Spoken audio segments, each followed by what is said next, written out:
Halo, selamat malam teman-teman semua. Pada video pembelajaran pada kali ini, Bapak coba menjabarkan pertemuan pertama untuk mata kuliah Manajemen Human Resource, atau kita pakai bahasa Indonesia saja ya, Manajemen Sumber Daya Manusia, untuk Prodi SI tahun angkatan 2022, khususnya untuk kelas pagi. Karena untuk kelas malam sudah dilaksanakan pada hari Senin kemarin, dan untuk kelas pagi mohon maaf, sepertinya harus lewat video dulu ya. Kebetulan saya ada tugas ke luar kota di hari Sabtu nanti. Semoga isi dan manfaatnya tidak akan berbeda dengan pertemuan langsung. Oke, kita lanjut saja.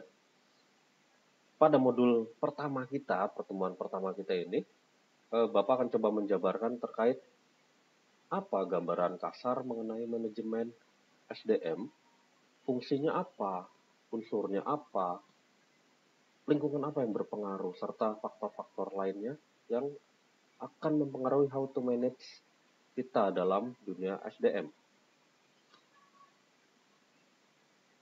Ini untuk teman-teman yang ketemu langsung mungkin sudah kenalan ya. Bapak ulang kembali untuk kelas SI pagi yang sayang sekali kita belum berkesempatan bertemu. Perkenalkan, nama saya Willy Hartanto Cahya. Kesibukan saya saat ini karyawan swasta, sekaligus mengajar saat malam di sini di kampus kita, STMIK Rosma. Saat ini saya berdomisili di Karawang, tepatnya di Perum GMP, Grand Mutiara Village. Mungkin ada teman-teman yang satu Perum sama saya, mungkin boleh chat di grup ya. Kita udah ada grup oleh Ibu Yasmin, sudah dibuatkan. Status saya saat ini sudah menikah kebetulan.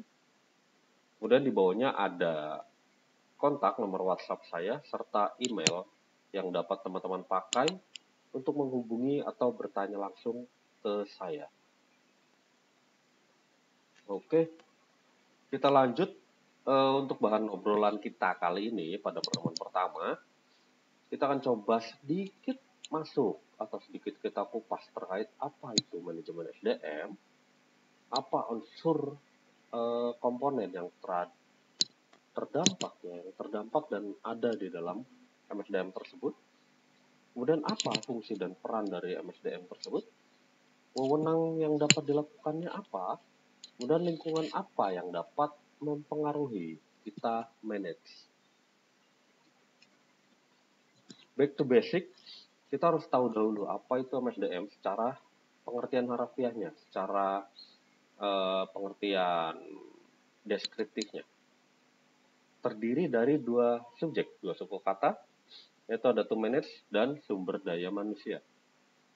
Di mana to manage tidak jauh-jauh kita berbicara terkait how to plan, how to organize, how to leading, how to control it. Atau mungkin teman-teman yang sudah familiar ada istilah POAC, POAC kalau di bahasa Sunda. Itu planning, organizing, actuating, dan controlling. Atau PDCA, plan, do, check, actuating.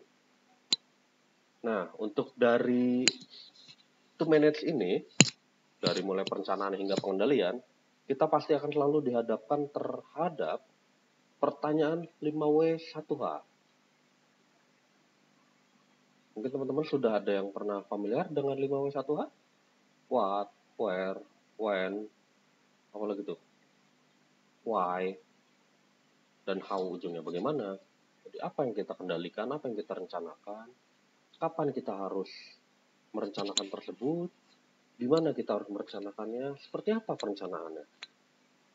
Kemudian, tentu karena kita sedang bicara MSDM, subjek kedua kita adalah SDM-nya itu sendiri, teman-teman.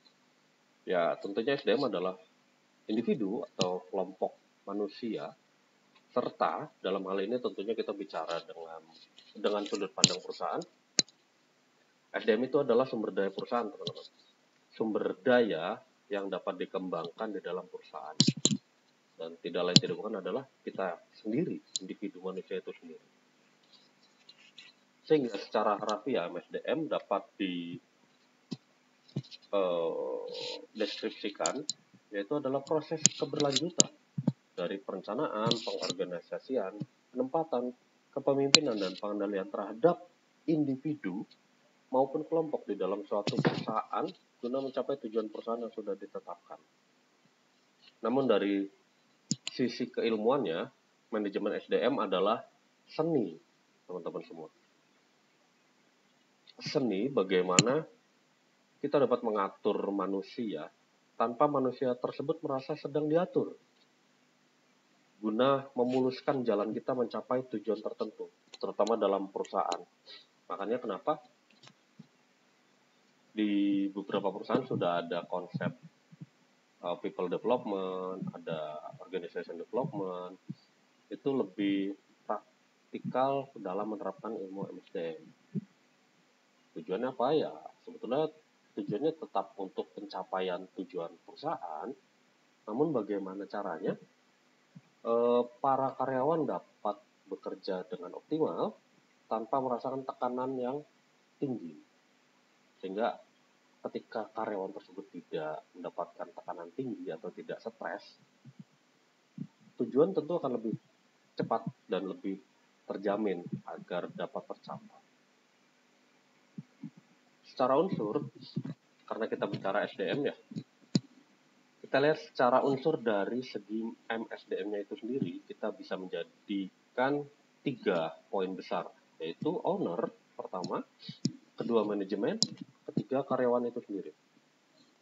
Dari sisi owner, tentunya ini unsur yang sangat penting sekali ya, karena owner adalah pemilik dari suatu bisnis atau perusahaan yang sedang kita masuki untuk bekerja. Kemudian ada manajemen, di mana manajemen adalah pengelola, di mana pengelola tentunya terlibat aktif dalam setiap cara, setiap tindak tanduk yang dilakukan oleh anak-anak di bawahnya. Dan tujuannya tentu saja ya tidak jauh tidak bukan mencapai tujuan perusahaan yang biasanya adalah peningkatan profit. Begitu. Dan dari manajemen ini, dia adalah kunci untuk langkah strategis dari perusahaan, di mana manajemen harus mempunyai skill atau kompetensi yang mumpuni guna mengatur sekelompok orang dalam jumlah besar, sekaligus menyeimbangkan kepentingan pihak-pihak terkait di dalam perusahaan. Sehingga manajemen adalah salah satu key faktor yang sangat krusial di dalam perusahaan. Dan terakhir adalah karyawan, yaitu saya, kita semua adalah salah satu aset perusahaan yang harus dijaga dan dikembangkan. Di mana pengertian tersebut adalah pengertian modern dari SDM masa kini, karyawan adalah suatu aset yang harus dikembangkan, bukan suatu pembelian. Kalau zaman dulu, konsepnya SDM adalah pembelian, teman-teman. Di mana untuk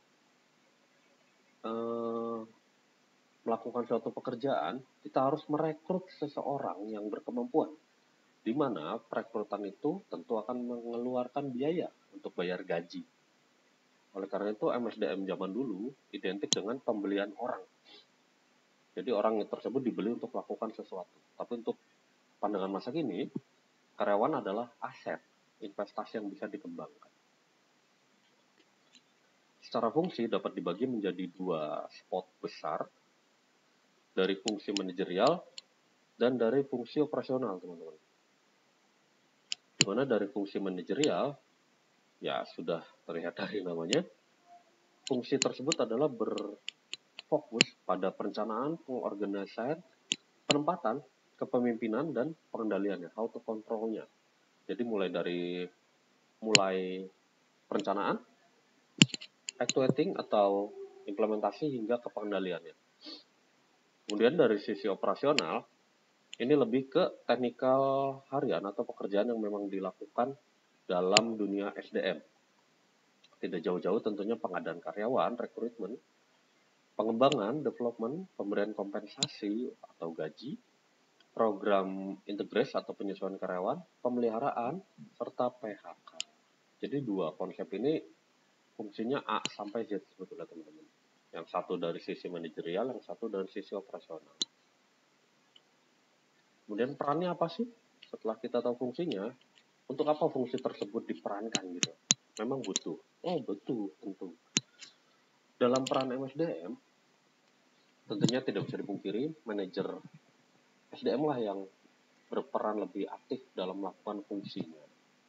Di mana bisa kita bagi menjadi 4 poin peran dari manajer SDM tersebut. Ada peran pencapaian tujuan, peran simbolis, peran informasional, serta peran pengambil keputusan. Peran pencapaian tujuan tentunya seperti yang tadi sudah dijelaskan di awal manajemen. Bagaimana caranya agar kita mengatur sekelompok manusia guna mencapai tujuan yang sama, yaitu tujuan perusahaan. Itu adalah salah satu peran yang harus dilakukan oleh manajer. Dan di dalam skop masing-masing ya, ada manajer supply chain ya urusannya dengan supply chain. Dalam hal ini MSDM, ya manajer tersebut harus membuat strategis bagaimana pengaturan employee serta supporting lainnya guna mencapai satu tujuan yang sama, yaitu tujuan perusahaan, visi misinya, tidak melenceng ke tujuan pribadi. Kemudian ada fungsi simbolis, di mana manajer tersebut menjadi sosok ya, bisa dibilang suatu figur yang menjadi lambang. Misalkan kebijakan yang keluar dari manajer SDM bisa kita artikan adalah kebijakan yang memang turun dari top manajemen, dari board of director kita. Jadi kita bisa melihat bahwa manajer SDM tersebut adalah simbol dari manajemen top atau pemilik-pemilik perusahaan. Kemudian ada peran informasional, yaitu peran yang harus dilakukan sebetulnya bukan hanya manajer SDM ya. Skupnya semua sama, hanya beda objek yang diaturnya. Setiap manajer harus menginformasikan, misalkan terkait ada peraturan baru, ada kebijakan perusahaan baru, ada internal memo, itu harus divalidasi, disahkan, kemudian diinformasikan ke seluruh karyawan. Tergantung skupnya ya, ada yang harus diinformasikan ke seluruh karyawan, ada juga yang tidak. Tapi yang menjadi titik berat adalah apapun yang memang harus diinformasikan, ya silahkan diinformasikan, tidak boleh dikit. Gitu. Kemudian tentunya peran pengambil keputusan, sudah selayaknya atasan harus ada proses pengambilan keputusan, di mana ketika ada suatu isu atau ketidaksesuaian, harus ada satu atau tim guna pengambilan keputusan dalam penyelesaian isu-isu. Dalam hal ini MSDM bisa saja isunya seperti serikat atau terkait besaran kompensasi, besaran bonus, itu harus ada pengambilan keputusan setelah didiskusikan tentunya. Lanjut, wewenangnya. Tadi perannya, sekarang wewenangnya, yaitu hal yang dapat dilakukan oleh manajer SDM maupun pihak-pihak terkait di dalam MSDM. Pertama yaitu wewenang garis, di mana wewenang ini milik manajer untuk memberikan perintah kepada karyawan di bawah otoritasnya. Yang kedua ada peran fungsional, yaitu wewenang untuk memberikan pendelegasian fungsi atau pendelegasian tugas kepada karyawannya. Kemudian ada wewenang untuk staff, yaitu wewenang untuk memberikan informasi atau data kepada atasnya, kepada manajernya. Kemudian ada wewenang personal, yaitu sikap yang dimiliki oleh manajer untuk berperilaku, untuk bertindak tanduk di depan karyawan dan di depan timnya terutama. Jadi wewenangnya bukan hanya secara pekerjaan, tapi secara personal pun harus dijaga dan memang harus dilakukan untuk menjaga kondusivitas di dalam internal tim kita. Kemudian, lingkungan yang berpengaruh pada MSDM secara basic bisa dibagi dua, ada makro, ada mikro. Bagaimana membedakannya? Cukup mudah, teman-teman. Untuk lingkungan makro, itu adalah pengaruh dari luar pihak-pihak perusahaan itu sendiri. Bisa dilihat di situ poin-poinnya ada ideologi, ada politik, ada ekonomi, ada sosial budaya, ada pertahanan keamanan, teknologi, alam, dan sebetulnya masih ada lagi. Bisa kita bandingkan dengan yang mikro. Mikro ini lebih condong ke arah perkutat di perusahaan tersebut. Ada owner, ada karyawan, ada pesaing, ada pemasok, pelanggan, serikat pekerja. Jadi yang menjadi garis batas adalah yang terkait langsung dengan perusahaan dan faktor luar yang tidak ada hubungannya dengan perusahaan namun berpengaruh ke dalam. Contoh, untuk aspek luar perusahaan yang akan mempengaruhi how to manage kita di dalam perusahaan. Ideologi kita adalah Pancasila, teman-teman, Bhinneka Tunggal Ika. Apa yang akan terjadi jika perusahaan menetapkan kebijakan? Misalkan orang dari suku tertentu tidak boleh bekerja di perusahaan ini. Ideologi tersebut milik Indonesia. Tapi misalkan ternyata perusahaan kita perusahaan Eropa. Sebetulnya sah-sah saja jika perusahaan tersebut menerapkan sesuatu kebijakan karena budaya Eropa mereka. Cuman karena kita ada di Indonesia, alangkah bijaknya perusahaan Eropa tersebut menerapkan ideologi yang Indonesia gunakan.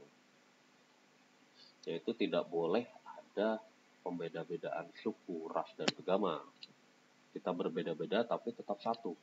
Bayangkan jika suatu perusahaan tetap melakukan perbedaan dalam suatu perusahaan. Misalkan orang dari suku luar antah berantah tidak boleh join. Wah, yang ada akan didemo oleh orang sekitar. Itu. Akhirnya kan how to manage kita harus diatur gimana supaya kebijakan tersebut selaras dengan tujuan perusahaan. Kita harus menyeimbangkan kebutuhan dari luar, dari ideologi kita misalkan, serta kebutuhan dari budaya bawaan perusahaan, misalkan dari Eropa atau dari Jepang. Disitulah harus ada manajemen. Kemudian lingkungan mikro adalah aspek cakupan bisnis perusahaan yang mempengaruhi manage kita secara langsung, teman-teman. Kebijakannya bisa langsung terasa oleh kita karena konsepnya terkait direct dengan perusahaan kita. Misalkan pesaing membuat terobosan produk jenis baru. Tentunya dari manajemen dan pemilik bahkan harus membuat strategi bagaimana kita harus membuat terobosan yang serupa atau bahkan lebih baik untuk menyediakan kebutuhan pasar tersebut. Jangan sampai kita tertinggal oleh para pesaing. Misalkan dari produk mobil A mulai membuat mobil listrik. Kita perusahaan mobil B, katakanlah jangan sebut merek, A dan B saja. Perusahaan mobil A sudah membuat mobil listrik, sedangkan kita di perusahaan B belum. Dari sisi MSDM, karena kita bicara SDM tentunya ya, yang dapat kita lakukan adalah tentunya pertama, pastikan dulu tujuan perusahaan mengarah ke target yang sama.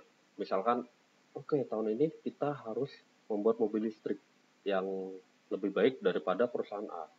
Target sudah ditentukan, kita dari MSDM tentunya harus mencari atau membuat. Jadi dalam dunia MSDM itu bisa dicari atau dibuat, teman-teman. Misalkan ternyata teknologi ini benar-benar baru nih, mobil listrik. Di Indonesia kurang atau tidak ada yang dapat secara kompeten mengetahui atau memiliki pengetahuan mobil listrik. Tentu kita harus mencari. Kita cari keluar. Agar tidak tertinggal jauh. Kita cari ke luar negeri, kita cari ke Jepang. Coba rekrut tenaga ahli. Tapi misalkan strategi perusahaan ke arah yang lebih slow, lebih pelan, kita bisa membuat, teman-teman. Kita membuat karyawan tersebut mampu. Caranya seperti apa? Pilih kalau karyawan tersebut yang akan dijadikan penerobos, berikan training.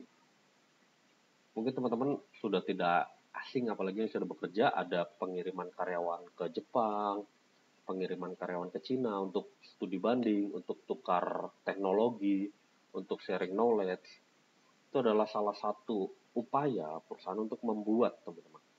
Jadi, karyawan yang sudah jelas loyalitasnya, sudah kelihatan, sudah bagus, kita tambah lagi bagusnya. Kita beri lagi modal pelatihan atau bekal yang lebih agar dapat bersama-sama mengembangkan bisnis tentunya. Di mana ujung-ujungnya tentunya akan menambah revenue perusahaan, menambah pendapatan. Dan at the end-nya adalah continuous improvement. Akan terjadi pengembangan terus-menerus, kontinuitas. Sehingga perusahaan tersebut tidak akan mati oleh pesaing. Begitu sedikit pengenalan terkait MSDM kita di pertemuan pertama kali ini. Sepertinya sudah habis. Oke, pertemuan pertama sudah habis untuk tim pagi SI 2022. Sekali lagi salam kenal.